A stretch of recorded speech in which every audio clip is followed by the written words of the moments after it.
Assalamualaikum warahmatullahi wabarakatuh. Salam sejahtera bagi kita semua. Sebelumnya, saya mengucapkan selamat sore dan terima kasih kepada dosen pengampu mata kuliah kesehatan mental dengan Bu Nur Iza Azizah yang sudah memberi kesempatan pada kelompok kami untuk presentasi dengan materi tentang kesehatan mental. Dan juga kami mengucapkan terima kasih kepada teman-teman yang sudah hadir. Saya, Zahra Atia Bifatin, dengan NIM 225 yang akan bertugas sebagai moderator sekaligus pemateri dalam presentasi kelompok 3 kali ini. Di mana kelompok kami akan membahas tentang kesehatan mental. Namun, tentunya saya juga tidak sendiri di sini. Saya ditemani oleh rekan-rekan saya.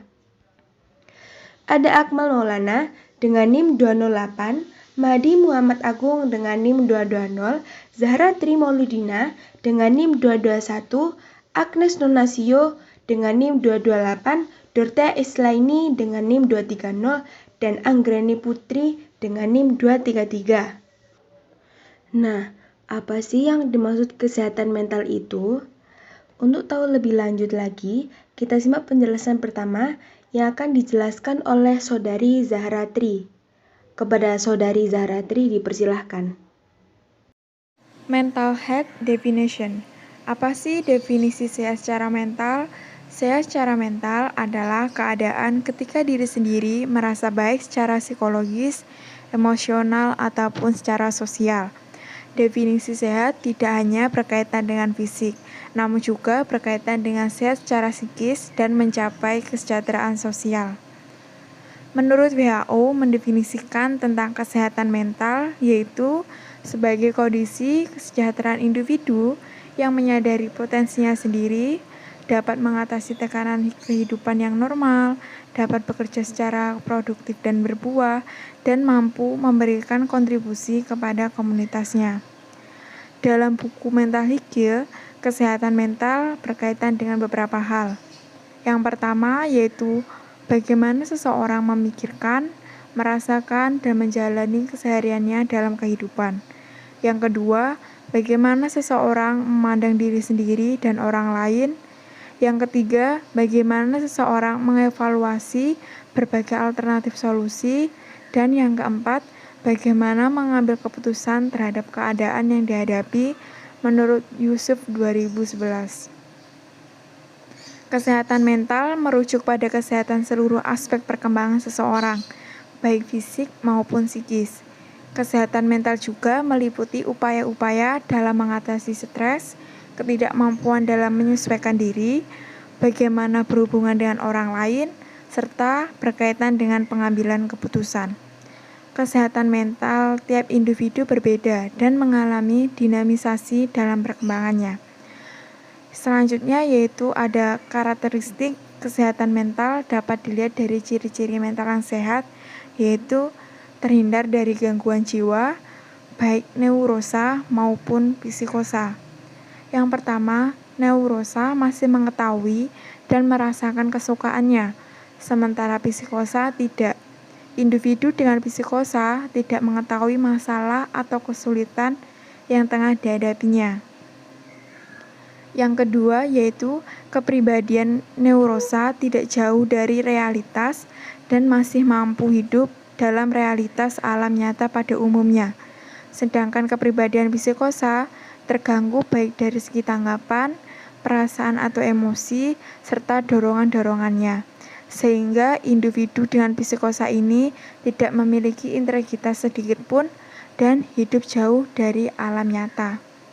Yang kedua yaitu mampu menyesuaikan diri. Penyesuaian diri atau self-adjustment adalah proses dalam memperoleh atau pemenuhan kebutuhan sehingga individu mampu mengatasi stres, konflik, frustasi, serta masalah-masalah tertentu melalui alternatif cara-cara tertentu. Yang ketiga yaitu mampu memahami potensi secara maksimal. Memanfaatkan potensi secara maksimal dapat dilakukan dengan keikutsertaan secara aktif oleh individu dalam berbagai macam kegiatan yang positif serta konstruktif bagi pengembangan kualitas dirinya. Nomor 4 yaitu mampu mencapai kebahagiaan pribadi dan orang lain. Individu dengan mental yang sehat menunjukkan perilaku atau respon terhadap situasi dalam memenuhi kebutuhannya. Dengan perilaku atau respon positif, berdampak positif pula bagi dirinya sendiri maupun orang lain. Selanjutnya yaitu ada prinsip-prinsip kesehatan mental, yakni yang pertama hakikat manusia sebagai organisme, yang kedua hubungan manusia dengan lingkungannya, dan yang ketiga hubungan manusia dengan Tuhan. Fungsi kesehatan mental yang pertama yaitu perfection atau perfektif atau pencegahan. Fungsi yang menerapkan prinsip kesehatan mental berupaya agar tercapainya mental yang sehat, misalnya dengan memelihara kesehatan fisik serta pemenuhan atas kebutuhan psikologis. Cara yang dapat dilakukan adalah dengan menjaga kesehatan fisik atau physical health dengan serta pemenuhan kebutuhan psikologis seperti memperoleh kasih sayang serta rasa aman, penghargaan diri, dan aktualisasi diri. Yang nomor 2 yaitu amelioration, amelioratif, kuratif, korektif, atau perbaikan. Fungsi ini merupakan upaya perbaikan diri dalam meningkatkan kemampuan untuk menyesuaikan diri. Selanjutnya, perilaku individu dan mekanisme pertahanan diri dapat terkontrol dengan baik. Yang nomor terakhir, yang nomor 3 yaitu preservasi atau perkembangan, dan development, perkembangan atau improvement, meningkatkan. Preservatif atau sportif merupakan fungsi perkembangan atau pengembangan yang merupakan upaya dalam mengembangkan pribadi atau mental yang sehat agar seseorang mampu meminimalisir kesulitan-kesulitan dalam perkembangan psikisnya. Nah, tadi kita kan sudah tahu nih definisi kesehatan mental itu apa. Sekarang kita akan kepoin lagi tentang kesehatan mental dan klasifikasinya yang akan dijelaskan oleh Saudari Anggreni Putri dan Saudara Mahdi Muhammad Agung. Dipersilahkan. Oke, berikut ini merupakan beberapa klasifikasi dari gangguan mental. Yang pertama, disorder first evident in infancy, adolescent, or childhood. Merupakan penyimpangan fungsi perkembangan yang terjadi pada masa anak-anak dan remaja, yang mana di dalamnya termasuk hiperaktif, retardasi mental, penyimpangan perilaku makan, kecemasan pada anak, penyimpangan yang terjadi dari perkembangan normal. Kemudian ada organic mental disorders, yang mana di dalamnya mencakup semua penyimpangan dan gangguan mental yang dikarenakan kerusakan pada otak akibat pengaruh berbagai penyakit yang berkaitan dengan kecemasan dan traumatik. Selanjutnya ada schizophrenic disorders, merupakan kelompok penyimpangan kepribadian yang menyebabkan penderitanya tidak dapat berhubungan lagi dengan realita maupun kenyataan yang ada.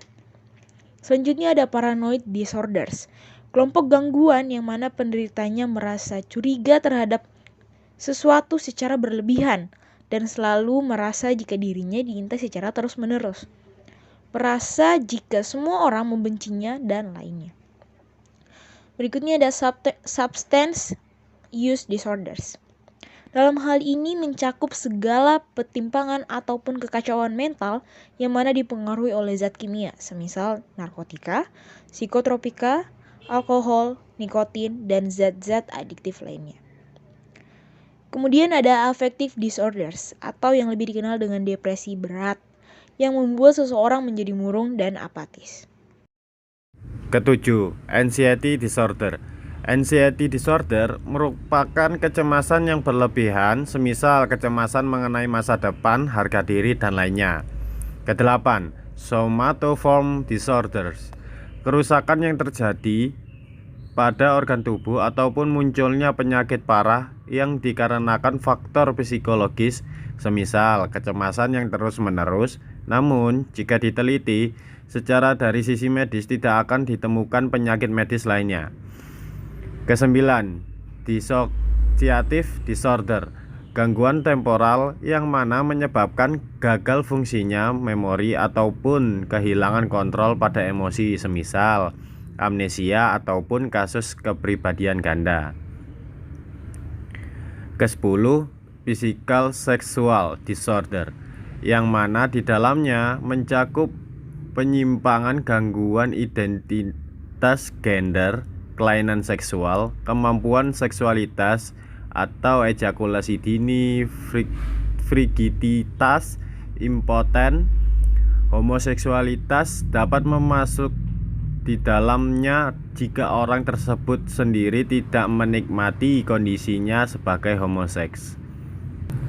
Ke-11, condition not attributable to a mental disorder, yaitu kondisi yang tidak masuk ke dalam kekacauan mental, semisal masalah-masalah yang rumit yang membuat orang tersebut harus mencari solusinya.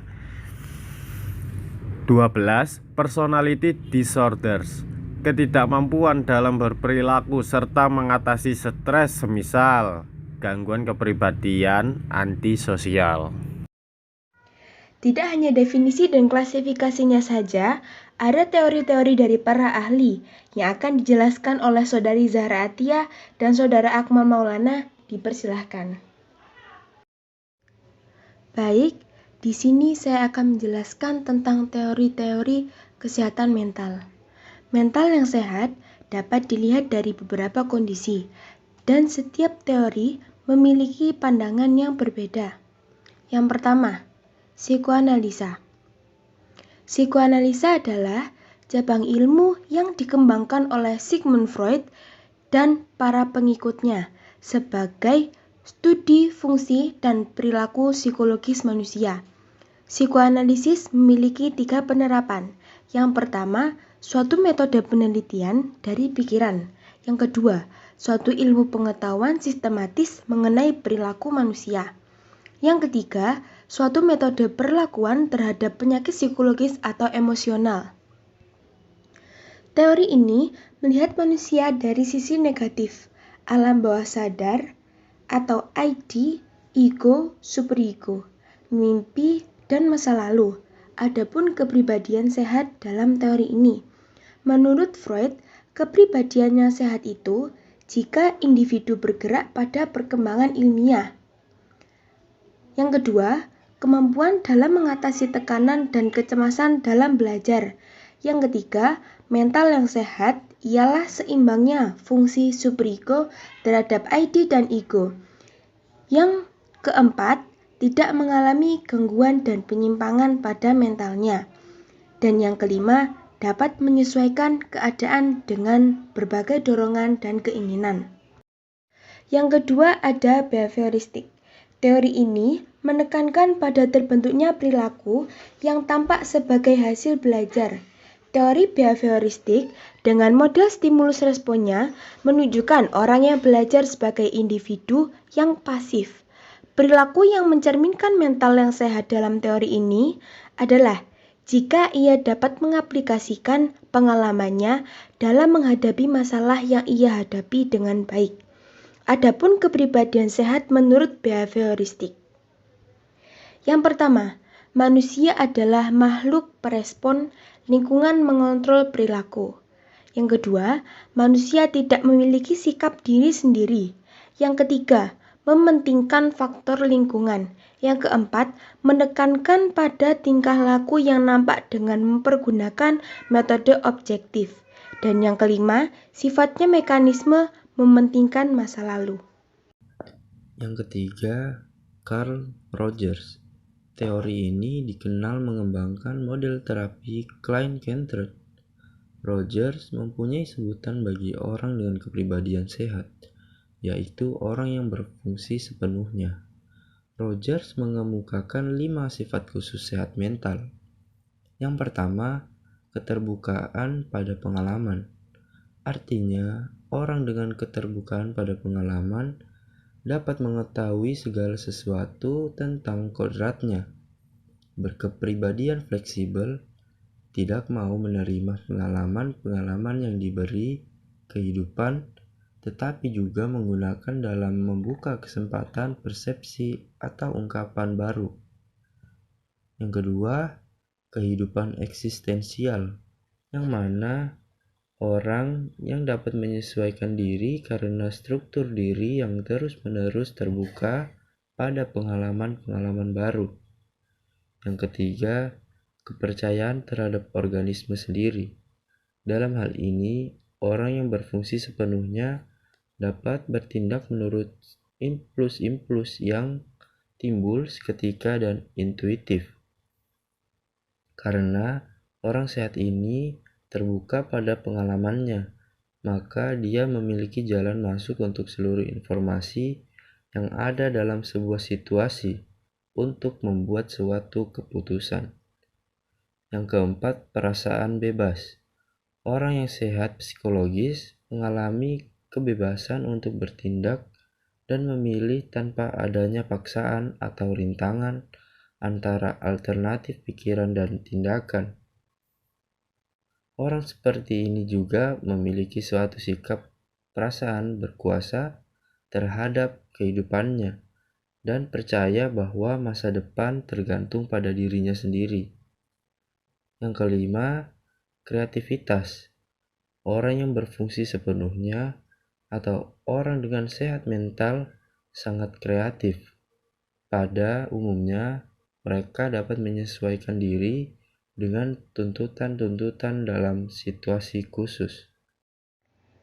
Setelah mengetahui definisi, klasifikasi, dan teori-teorinya, kita akan menjelaskan prinsip-prinsip dari kesehatan mental yang akan dijelaskan oleh Saudari Dorothea Esliani dan Saudari Agnes Nona. Dipersilahkan. Yang berikut, prinsip kesehatan mental. Mungkin dari teman-teman ada yang bertanya nih, apa sih sebenarnya prinsip kesehatan mental? Apa saja yang termasuk dalam kesehatan mental itu? Jadi, yang dimaksud dengan prinsip kesehatan mental di sini ialah suatu fundament atau dasar yang harus ditegakkan dalam diri seorang individu guna mendapatkan kesehatan mental yang maksimal dan terhindar dari gangguan kejiwaan. Adapun prinsip-prinsip dalam kesehatan mental. Yang pertama, gambaran dan sikap yang baik terhadap diri sendiri atau yang sering disebut dengan self-image. Self-image ini merupakan dasar atau syarat utama untuk mendapatkan kesehatan mental. Orang yang memiliki kemampuan menyesuaikan diri, baik dengan dirinya sendiri, dengan orang lain, hubungan dengan lingkungan sekitar, serta hubungan dengan Tuhan. Self-image ini dapat diperoleh dengan cara penerimaan diri, keyakinan diri, dan kepercayaan kepada diri sendiri. Yang kedua, keterpaduan atau integrasi diri. Nah, keterpaduan ini berarti bahwa adanya keseimbangan antara kekuatan-kekuatan jiwa dalam diri, kesatuan pandangan dalam hidup, dan kesanggupan mengatasi ketegangan emosi atau stres. Orang yang memiliki keseimbangan diri berarti orang yang seimbang kekuatan ID, ego, dan superegonya. Sedangkan orang yang memiliki kesatuan pandangan hidup berarti orang yang memperoleh makna dan tujuan dari kehidupannya. Serta orang yang mampu mengatasi stres berarti orang tersebut sanggup memenuhi kebutuhannya. Dan kalau misalnya ketika dia menemukan suatu hambatan, dia dapat mengadakan penyesuaian diri serta cara baru dalam memenuhi kebutuhannya. Yang ketiga, ada perwujudan diri. Nah, perwujudan diri di sini atau aktualisasi diri ini yaitu sebagai proses kematangan diri yang juga dapat berarti sebagai kemampuan mempergunakan potensi jiwa dan memiliki gambaran dan sikap yang baik terhadap diri sendiri serta peningkatan motivasi dan semangat hidup. Seperti yang ditegaskan oleh Reif, menurutnya bahwa orang yang sehat mentalnya adalah orang yang mampu mengaktualisasikan diri atau mewujudkan potensi yang dimilikinya dan mampu memenuhi kebutuhannya dengan cara yang baik dan memuaskan. Sebaliknya, orang yang tidak sehat mentalnya berarti bahwa orang tersebut tidak mampu mewujudkan potensi dan kebutuhan dalam dirinya. Yang keempat, berkemampuan menerima orang lain, melakukan aktivitas sosial, dan menyesuaikan diri dengan lingkungan tempat tinggal. Nah, kemampuan menerima orang lain di sini berarti bahwa kesediaan menerima kehadirannya, mencintai, menghargai, menjalin persahabatan, dan memperlakukan orang lain dengan baik. Sedangkan melakukan aktivitas sosial berarti bahwa kesediaan bekerja sama dengan masyarakat di dalam melakukan pekerjaan sosial dan tidak menyendiri atau menjauhkan diri dari masyarakat. Menyesuaikan diri dengan lingkungan di sekitar berarti bahwa berusaha untuk dapat merasa aman, damai, dan bahagia dalam hidup bermasyarakat dan lingkungan tempat tinggal. Orang yang memiliki ketiga kemampuan tersebut merupakan tanda dari orang yang sehat mentalnya. Yang kelima, berminat dalam tugas dan pekerjaan. Setiap orang harus berminat dalam tugas dan pekerjaan yang ditekuninya, karena dengan demikian bisa menambah rasa bahagia dan mengurangi penderitaan. Tanpa adanya minat, orang sulit mendapatkan rasa gembira dan bahagia dalam tugas dan pekerjaannya. Pribadi yang sehat dan normal adalah pribadi yang aktif dan produktif. Ia dapat mengembangkan tanggung jawabnya terhadap tugas dan pekerjaan yang diberikan. Lebih lagi, ia dapat merasa puas, gembira, dan bahagia dengan bantuan ekonomi yang memadai bagi dirinya dan orang lain yang dicintainya dalam hidup. Yang keenam, agama, cita-cita, dan falsafat hidup. Untuk pembinaan dan pengembangan kesehatan mental, orang membutuhkan agama, seperangkat cita-cita yang konsisten, dan pandangan hidup yang kukuh. Dengan agama, orang dapat dibantu dalam mengatasi persoalan hidup yang berada di luar kesanggupan dirinya sebagai manusia yang lemah. Dengan cita-cita, orang dapat bersemangat dan bergairah dalam perjuangan hidupnya, berorientasi ke masa depan, membentuk kehidupan secara tertib, dan mengadakan perwujudan diri dengan baik. Dan dengan falsafat hidup, orang dapat menghadapi tantangannya dengan mudah. Yang ketujuh, pengawasan diri. Mengadakan pengawasan terhadap hawa nafsu atau dorongan dan keinginan, serta kebutuhan oleh akal pikiran merupakan hal pokok dari kehidupan orang dewasa yang bermental sehat dan berkepribadian normal. Karena dengan pengawasan tersebut, orang mampu membimbing tingkah lakunya. Orang yang memiliki pengawasan diri akan terjauh dari kemungkinan berbuat sesuatu yang bertentangan dengan hukum, baik hukum agama, hukum negara, adat maupun aturan moral dalam hidupnya. Yang kedelapan, rasa benar dan tanggung jawab. Rasa benar dan tanggung jawab penting bagi tingkah laku, karena setiap individu ingin bebas dari rasa dosa, salah, dan kecewa. Rasa benar, tanggung jawab, dan sukses adalah keinginan setiap orang yang sehat mentalnya. Rasa benar yang ada dalam diri selalu mengajak orang kepada kebaikan, tanggung jawab, dan rasa sukses serta membebaskannya dari rasa dosa, salah, dan kecewa. Prinsip-prinsip kesehatan mental merujuk pada hakikat kesehatan mental serta kriterianya, yaitu kondisi yang dapat membentuk hubungan antara kesehatan mental, kepribadian dengan aspek-aspek lainnya yang beragam. Prinsip-prinsip kesehatan mental yakni yang pertama, hakikat manusia sebagai organisme. Yang kedua, hubungan manusia dengan lingkungannya. Dan yang ketiga, hubungan manusia dengan Tuhan. Setelah menyimak presentasi dari kelompok 3, kami berharap teman-teman dapat mengetahui definisi dari kesehatan mental, klasifikasi gangguan mental, teori mental sehat, dan prinsip kesehatan mental. Oke, mungkin sampai sini saja pemaparan kami. Lebih dan kurangnya mohon dimaafkan. Wassalamualaikum warahmatullahi wabarakatuh.